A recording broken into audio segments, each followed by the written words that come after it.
Good day po ulit. At ito naman po isang tips natin para do sa pagbabalik ng needle plate.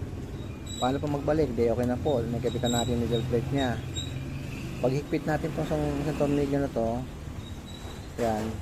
Huwag muna po higpitan. Yan. Hanggang dyan lang po dapat yan. Tapos higpitan sa kabila. Yan.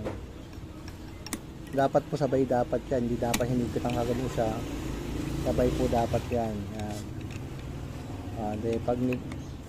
Pag naigpitan natin siya, yan. Then yung kabila naman ulit. Sabay dapat po yan. Kasi pag hinigpitan yung kabila kagad yan, hindi nyo na may papasok yung isa. Ayan mga simple tips natin. Yan.